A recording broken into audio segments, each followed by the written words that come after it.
Hello, beautiful people. It's Robyn Thomas here with Resemble Me by Robyn. Welcome back to my channel. So on today, you're going to be seeing me blow out my client's hair who is really short. We're going to be putting some braids in.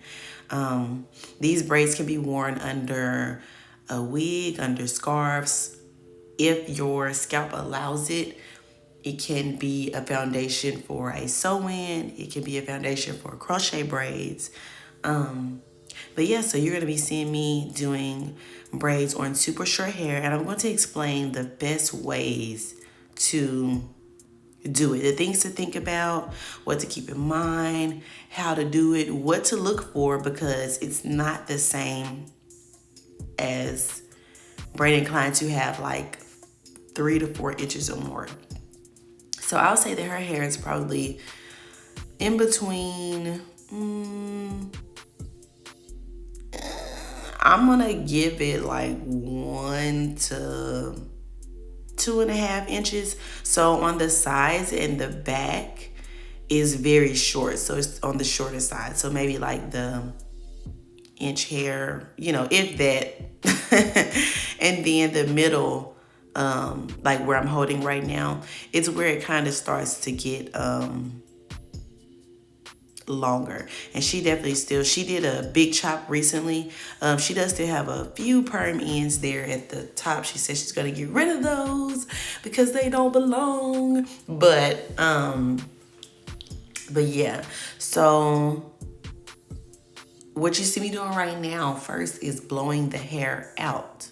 The reason I put on the leave-in so that I can blow it out. The reason I'm blowing the hair out is because it's going to make it much easier for me to have control over the hair. Our hair is already curly, it's already kinky. So trying to part that and then braid that, I'm going to be fighting, and I don't want to fight. You know what I'm saying? I just want to braid it. Like, I just want to let it do what I'm supposed to do. All right, so you see me blowing her hair out. I'm stretching it out to make this much easier on herself and to also make it much easier on mine. So something I want to point out. Y'all know my videos, I be having nails and all that type of stuff. It was very, very fortunate. Like, well, I already knew how short her hair was. So, I had to look down at my nails and say, can I do this? And the fact that I don't have any long nails on right now is one of the reasons I was really able to do it. So you have to, sometimes y'all, it's stuff that you don't even think about that's causing difficulty when it comes to doing your hair. So for me, I knew that if I had my nails long, like if they weren't close to my fingertips, I wouldn't be able to do that. I normally start at 3 inches, but this is a long-time client of mine, and she's also was doing this for me for my website too. But if my nails were longer, I would not have been able to do this. So being able to have my nails or my fingertips as close to the hair as possible, it helps me control it. It helps tremendously because I don't have the length of a nail that's getting in my way. So as you can see, her hair is, as I'm blowing it out, it's a little bit longer at the top part of the hair as opposed to the sides and the back. So yeah.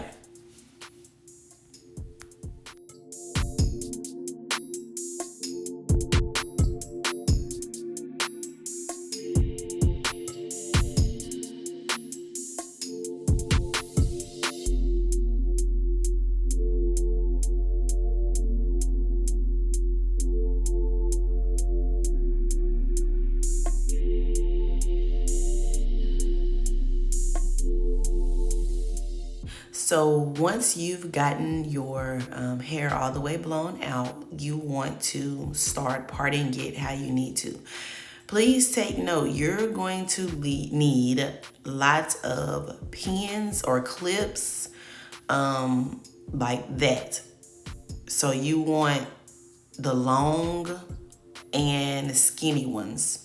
All right, so I'm trying to evaluate what's best to put into this braid. So she already has like shy edges right there, as you can see.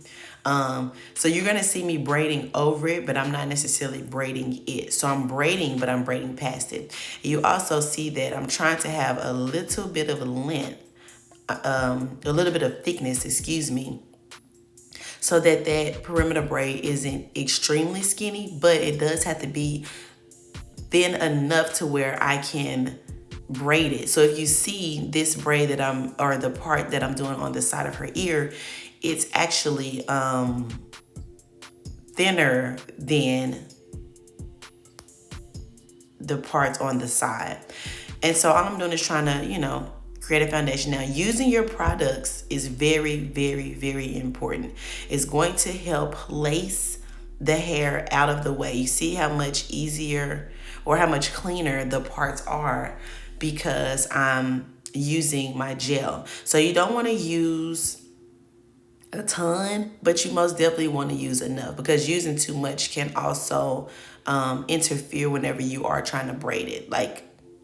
So you want to use something that's tacky, but not necessarily like too tacky. Yeah, so I'm using all of those clips to make sure that this stuff stays out the way. So another good thing to do is to take off some braiding hair. What this does, it helps add the length. I really need this because it's going to help with the foundation. I wonder why that's like that twice. Anyways, it's going to help with the foundation. So I'm taking a little bit of piece of the hair. I've, prepared the braiding hair how we always prepare it. And now I'm braiding. I am doing my very, very best to braid as close together as possible, right? So I'm going to braid upward instead of back. You're supposed to braid up anyways instead of back. But today I'm really making sure that I'm braiding more up instead of back. And so what that is doing is helping me to really gather those pieces, right? So my client normally relaxes while she's sleeping, but I kind of sleeping, getting her hair done. But because of her hair, I need her to tell me what she's feeling, right? So I'm braiding, and I'm just trying to pick up whatever hair will come with me when it's supposed to come with me, if that makes sense. So I'm braiding. It's a little shy. We've already passed like the shy area. You couldn't really tell, but even though I wasn't picking up any hair, I was still doing the braid motion to keep the braid going. I didn't want any loose parts in there. So you just keep it going until you can really pick that up, if that makes sense. So yeah, make sure you take your time. This took me about as long as this video did because I wanted to make sure that it was done properly, right? So it's already going to be a little bit of tension added, which is why I said in the beginning, you have to determine, okay, am I going to put this foundation in and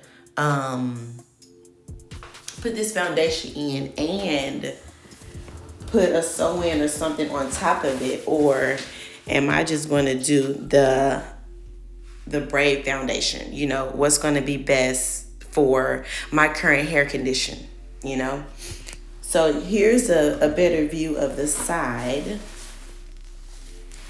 And even at this bottom part, I'm kind of just doing the braid motion just to kind of keep going. And having that long hair is helping me keep it together. Having that piece of braiding hair is helping me tremendously. As you see, I'm constantly pulling up my comb. You're going to have this happen all the time. So you really have to take your time. You have to be patient and take your time. So I'm braiding and I'm braiding and I'm braiding. And I'm going to keep going. So that's really all, the advice I have. Make sure that you have a lot of clips, thin clips that can stay out of your way, but know that they're going to get in the way because the hair is short. Know that some things are inevitable. Know that you're going to have to take your time. Know that you're going to have to do really small braids, to get a really good foundation, but just keep on going. So throughout the video, you'll see me stop and ask her and touch the area. And because I need to know, okay, if it looks like it's bulging or something, how does it feel? Because if it hurts right now and I'm not done braiding it, it's going to hurt when I finish the braid, right? So just constantly talking. If you can see right there, it's really short right there, right? And so it's really it can become really difficult to braid. And so all I'm doing is just collecting the pieces as I can and steady braiding. Oh, and I do have some extra pieces, to add to the length as I'm going on, so that I make sure that I don't run out of the braiding hair. And I also want to make it thick enough to where it'll be an easy takedown and it won't necessarily be like tangled. It won't seem just like hair thrown in there and it becomes like a tangled mess. So add enough to where it's thick enough, but not too much to where it's too much on the hair to where you can't braid and do your revolution. So me constantly applying product is what's going to happen. I don't have like Maury's, how the wax. I don't use that, although that would probably be one of the best things to use to keep the hair out the way. I don't like it because I don't like the products. I don't like the buildup. I don't like that. So I'm going to work with what I got. I know that this is absorbing into her hair, but it's also giving me what I need for the time I need it. So you may have to take some down to redo it. But that's fine. And then you see me taking that comb, just whenever I apply some more product, taking that comb and combing that area out helps to show the length. Which makes it easier to grip the hair and to braid it. So it's gonna take some time. Trust me, this right here, this part is in real time. Okay, this is how long it is taking me to do this first braid, because it's very important. I don't want her to have her hair done and then leave and be like, I'm gonna take these braids out right now. You know what I'm saying? Like, you don't want that. But you also want to be realistic. So if it's done and it's like, ooh, it wasn't hurting, but now after I don't know, it hurt. You know what I'm saying? Definitely listen to your hair. Definitely listen to your scalp. Because in the end, you don't want to compromise your hair. We're just trying to put her hair away, at its short state and kind of let it do what it does.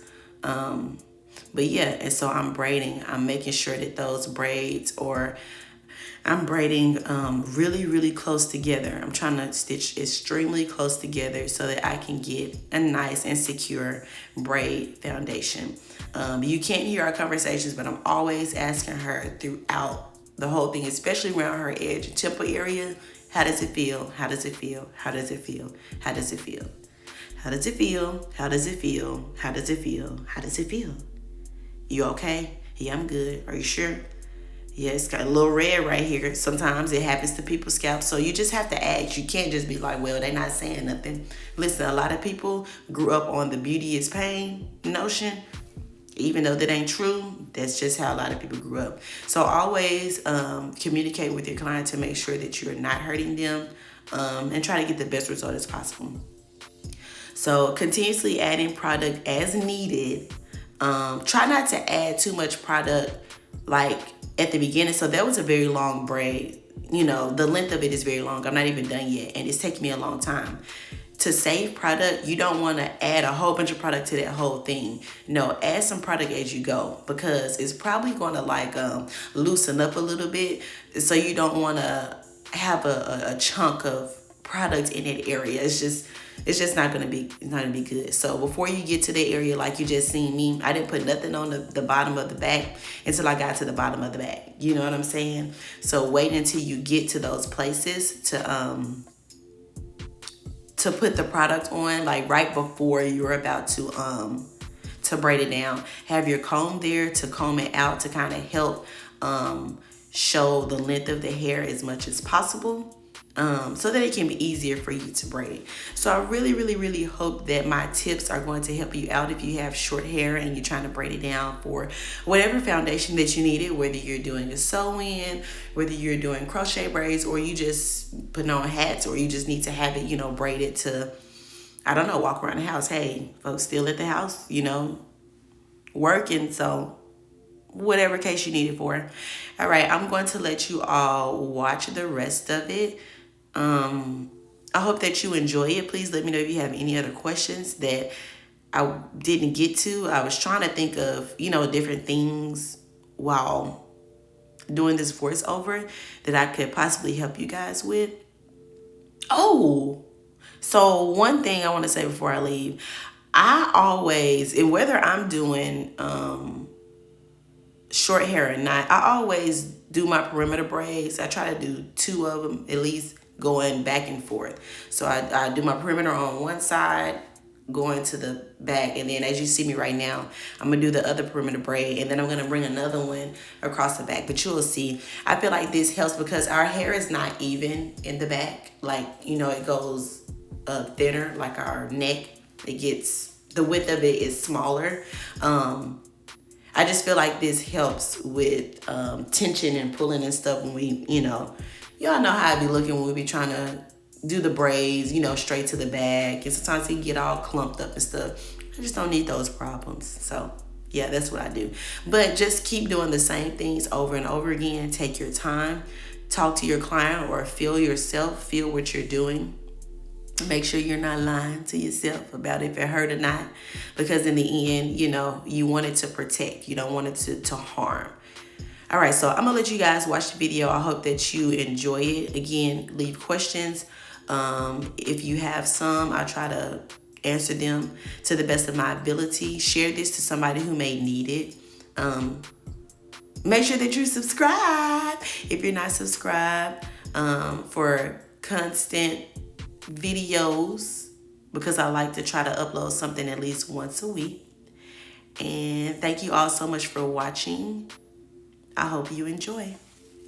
See you next time. Peace and blessings.